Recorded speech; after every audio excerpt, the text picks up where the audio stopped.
my 1 sentence rundown for the weekend is Lando Norris has arrived. All caps, bunch of exclamation points at the end of that one. But we were talking about this literally just a couple weeks ago about how, you know, there's this, quote unquote narrative developing around Lando Norris and him not being able to deliver in moments that are big and when he has good opportunities. But he did it. And man, there was a little bit of luck involved with the safety car falling when it did. But man, he won that race fair and square. Max was right behind him, and Lando held him off and won by, decent margin. That McLaren is definitely fast. I'll said it before, I'll say it again, that you can't fault someone for inheriting a P1 and then having the composure and pace to maintain it for the rest of the race and win. So yes, you can say that it was a lucky win, but Lando Norris still had to do a lot to win that race. I think for sure the pace of the McLaren this weekend is something to be excited about as Formula One fans. I think Oscar Piastri had a very underrated weekend because he ended up having that contact with Carlos Sainz at the end of the race and not scoring any points in the main Grand Prix. But for a portion of the race, it looked like he was going to be the McLaren that was on the podium, maybe even challenging for P2. He was putting in some very solid laps, and obviously with the safety car, he ended up getting pushed down to what would have been P4, P5, and then had the contact and finished outside the points. He didn't even have all the upgrades on the car this weekend. And so I can't wait to see what happens when both McLarens have all of the upgrades. But yeah, I think solid weekend from Oscar Piastri, solid weekend from McLaren as a whole. And obviously, Lando Norris winning his first race. Future Justin, just like play the clip right here where I said that Lando Norris is going to win a race in 2024. I still think he's going to win a race soon. I think it probably will happen in 2024. I think if the opportunity presents itself later in the year, I could see Lando Norris winning a race this season. All right, there you go. I said it. I predicted it. It happened. What a race. As soon as that safety car came out, there was no doubt in my mind that Lando was going to win. And then the safety car restart happened, and brother almost got overtaken by Max Verstappen before they even reached turn one. But he held him off, kept his composure, and Lando Norris is now a race winner in Formula One.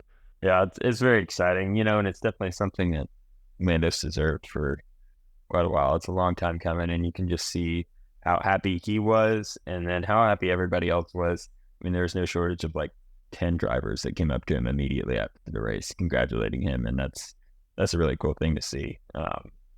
All those other drivers who have won races before know what that feeling is like, and to get to share that moment with Lando for a little bit is a special thing for them, and shows the sportsmanship and camaraderie that the Formula One drivers have off the track.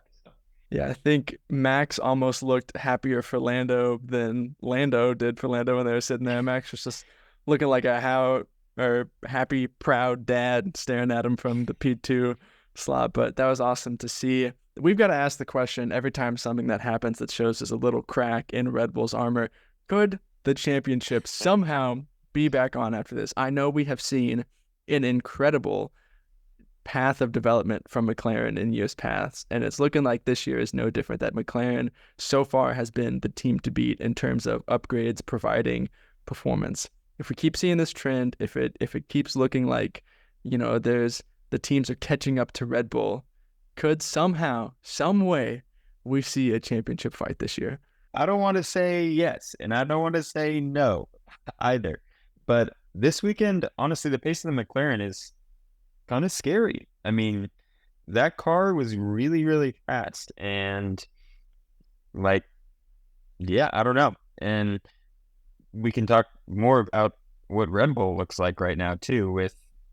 There's a lot of stuff going on with them internally with the team. Adrian Newey obviously is stepping down, and that's a big deal. So I don't know how immediately we'll see the effect of him leaving the team. But maybe Red Bull's not going to win another race in 2024. That would be absolutely insane. But it is true that this was the first time that we've seen a Red Bull genuinely beaten on track in a while. And obviously they found some damage on Max's car that could have played into that. But Sergio Perez was nowhere to be found either, and he would have finished way down the order if it weren't for the Carlos Sainz incident and ensuing penalty and all the things that helped boost Sergio to P4. But, obviously we're not going to see the Red Bull car get incredibly worse because Adrian Newey stepped aside. We're not going to see the immediate effects of that. But the turmoil that is going on in the team could very well have an impact on operations, on attitudes within the team, and just small things that you wouldn't think would have a massive impact. But because Formula One is such a sport of fine margins, that it could have an impact on how the team performs over the course of the weekend. And then, McLaren, just with the way that car looked this weekend, they should have been on for sprint pole, but you had the mistake from Lando Norris and just kind of the weird session that SQ3 and then even Q3 was as well. But that car looks like it has genuine pace. And so obviously it was just one race. We can't draw conclusions from this and say Red Bull are wash and McLaren are going to win the championship by 200 points this year. But it is something that is exciting to watch. And I think we have had a couple times this season where we thought the championship would be ridden off since January, but we've had these glimmers of hope that we get to hold on to. Yeah, absolutely. And I think the next couple races are great races to kind of give us a picture into the legitimate pace of the McLaren going forward. I mean, Imola is a track that has, a lot of different elements to it. And then obviously Monaco is after Imola, and, qualifying is such a big part of the Monaco weekend.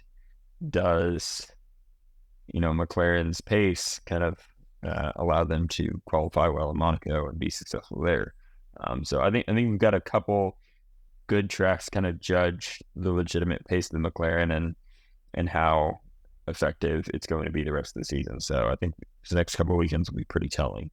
But it's an exciting, position to be in as Formula One fans.